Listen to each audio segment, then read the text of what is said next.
Welcome to the Happiness Drive Success podcast, brought to you by Motivate Coaching, the multidiscipline practice for extraordinary people. Here, we discuss finding your happiness and how you can use it to drive your success. Please welcome your host, co-founder, CEO, and master of discovering happiness, Stuart Isham-Fairbairns. Good morning, wonderful, fantastic, beautiful friends. How are we today? As always, you are out on a hike with myself and Harlow. It's a beautiful sunny day here in Africa. And today I want to ask you, how do you want to feel? Now let's add some context. In our lives, we go through our everydays, whether it be our work, our personal lives, our social life, whatever areas of your life. And every day you're going through different things. Life happens for us every single day.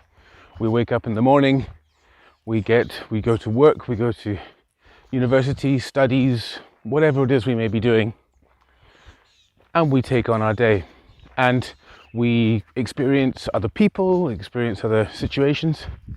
What I want to look at is how easily we are knocked or affected, influenced by external circumstances. Now it could be, I'm just going to give you a couple of examples. It could be that you're driving your car and someone cuts you off and you, like in the moment, honk your horn, you know, like, rah. It might be that you're in a line at a shop and you know you're about to reach and pick up the last blueberry muffin and someone else reaches in and grabs it without any remorse. And these things happen to us and we feel all sorts of emotions rise up in us as a result of the thought. So the thought we think is, that was my muffin. You knew I was about to grab that. And then you feel inside of you like, you know, anger or frustration. And then if a couple of these things happen, we can end up having a anxiety-ridden, frustration-laden day that as we just start approaching our normal work, and we may have been from the night before prepared a presentation we're doing, and on the way to work we were quite excited about it, and then first we got cut off, and then Joe Bloggs in the cafe took your blueberry muffin, and then when you get to the office the lift isn't working so you have to go up the stairs, and now what great excitement for starting your day has turned into anxiety and frustration and irritation, and it's just not how you want to feel, is it? So how do you want to feel? Now you have the ability to be able to almost confront yourself in any situations at any point and really think about how you're feeling, what you're thinking, to make yourself feel better. So it's reflecting in situations. Now these examples that I've given so far have been relatively small in the world of possibilities. You may have got some news of a disease or some bad news about a friend or a situation's happened. We all are aware of the scale of what we can hear and bad things that can happen. So it could well be that you get some news or you get notified of something and it has the ability to completely floor you.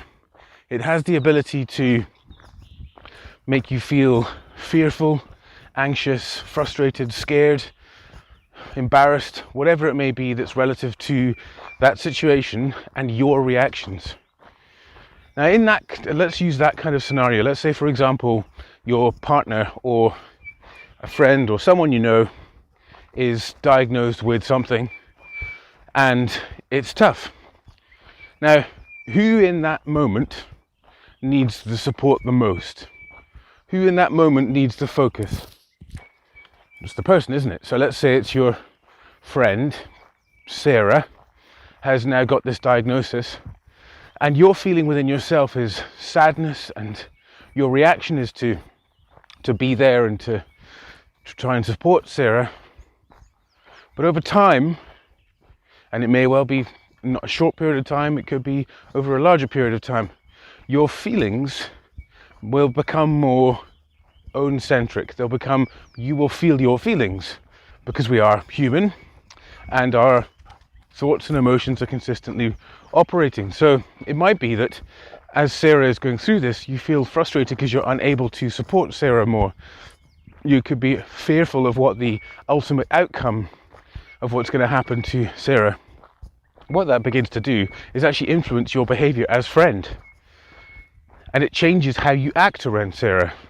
And you know that time when you've been ill or someone's been ill, you've witnessed people acting strangely around someone in a situation like Sarah's or otherwise. That doesn't serve them, it doesn't serve you, it doesn't serve Sarah. Everyone just feels kind of awkward. But in that moment, you can check yourself. So again, let's go back to the less extreme example. You've got to work and you're feeling that frustration. You can go through to the bathroom and look in the mirror and think to yourself, just ask yourself, what is it I want to feel in this situation? And what I want to feel is excited about my presentation. I want to feel energized and open and excited and switched on and engaged. That's what I want to feel. Okay, so what are you feeling? You're feeling frustrated and you're thinking about, that guy who took my blueberry muffin, how could he? He was so mean. He knew I was there and I was first in the queue. And now you could keep thinking these thoughts, but what's the inevitable feeling that's going to come from those thoughts? It's going to continue the frustration, right?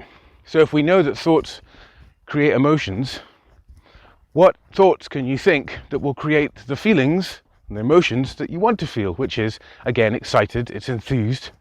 Now, it might be, for example, you've been working on that presentation with a colleague and you know that they're excited too.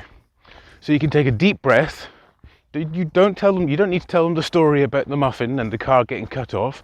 It's inconsequential. And what do you think your colleague's reaction would be if you did tell them? They'd be like, "Oh, sorry about that," and move on. They're not going to get involved in your drama or get upset with you because it's not relevant to them.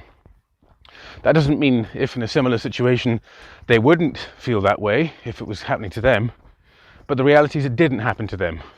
So the only place that problem exists is in your head, and you're the one that has the choice to either perpetuate it or just let it go, get rid of it. And again, it sounds easy, doesn't it? But as we've discussed many times, these things are often simple in these things are often sound simple or simple in description, but then in actual putting them into action is tougher. But the more that we do it, the better we get at it.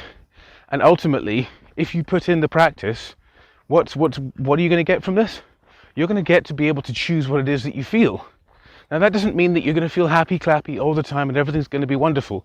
The world still happens. There are still things outside of our control, and there are things that happen external to us.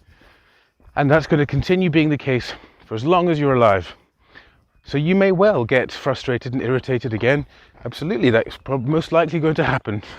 You are human after all. But now you have the choice to be able to catch it and say, right, what is it I do want to feel? And what thoughts can I think to help me feel that way? And if we go back to the example of Sarah, when she's got this diagnosis. Now Sarah, what will Sarah be feeling in this moment?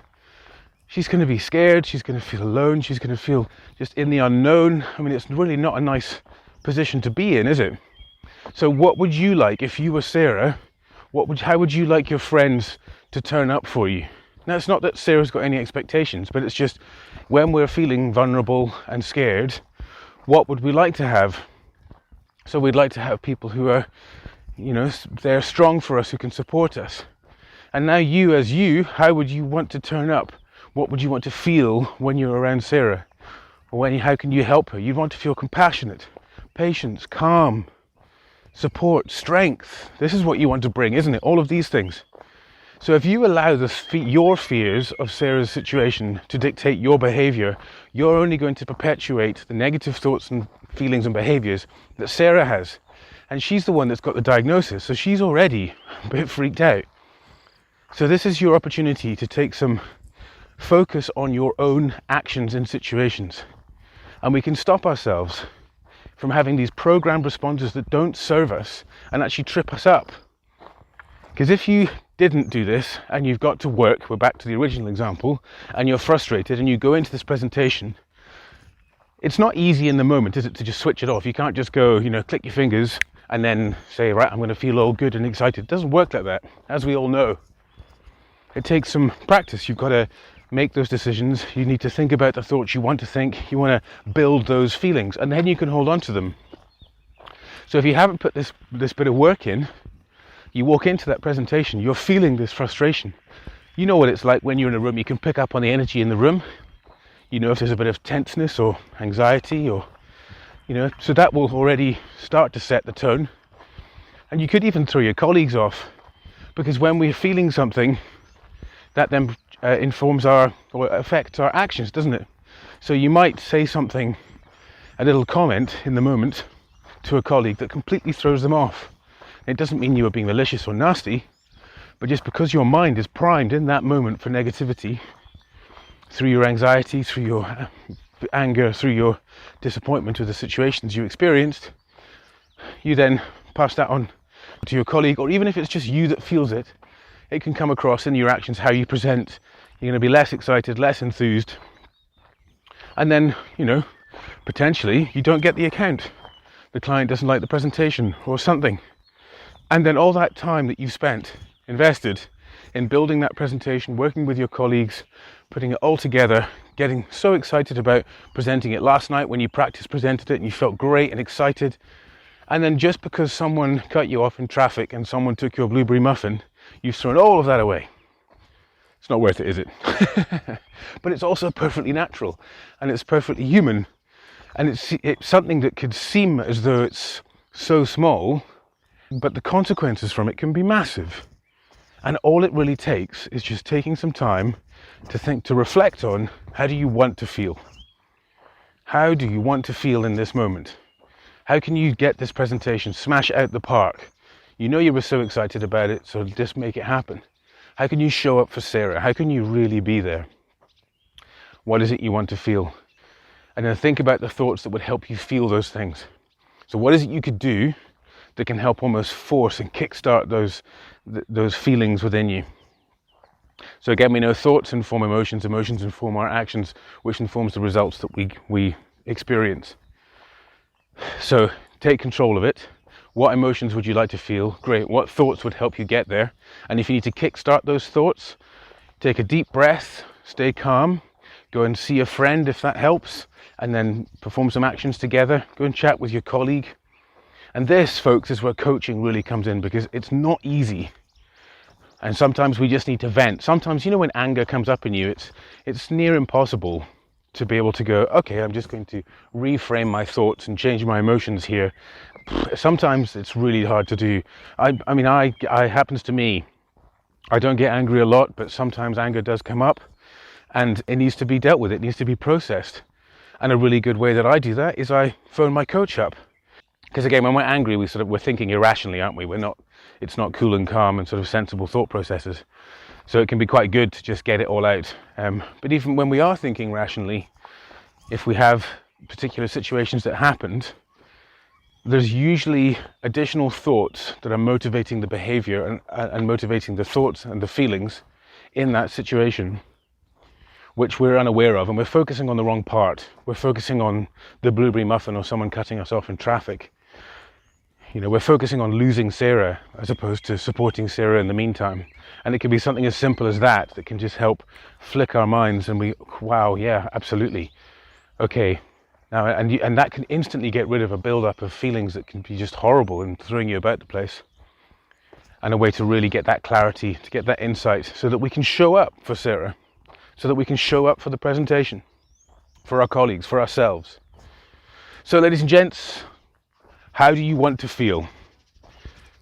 It's awesome, isn't it? Isn't it exciting? And it really is in your hands. Not necessarily an easy process to wrap your head around, and can take some practice, but do practice it. And don't beat yourself up if it doesn't work for the first time. Congratulate yourself and thank yourself for trying. Because as with any muscle, the more you flex it, the more you exercise it, the stronger it becomes. And again, this is where coaching can really help. So if you have situations like this that come up and they annoy you, they frustrate you, or you feel any feeling that you're not wanting to feel and you want to turn it around, go to the website www.motivate-coaching.com. On the homepage there's a book a session that takes you straight through to my calendar. Book a session and away we go. We can chat about it and we can get your life on track. You can also join us in the Facebook community, which is Join Your Happy Place. If you go to Facebook and search for Join Your Happy Place, The URL is facebook.com/groups/join your happy place. And I very much look forward to seeing you there. Ladies and gents, have a top banana day and thanks for tuning in. Thanks so much for listening. If you're interested in learning more, go to the Motivate website at www.motivate-coaching.com. If you'd like to get in touch with Stuart directly, you can get him at Stuart, spelled S-T-U-A-R-T, at motivate-coaching.com. Thanks so much for joining us, and remember, your happiness drives your success. See you next time, folks.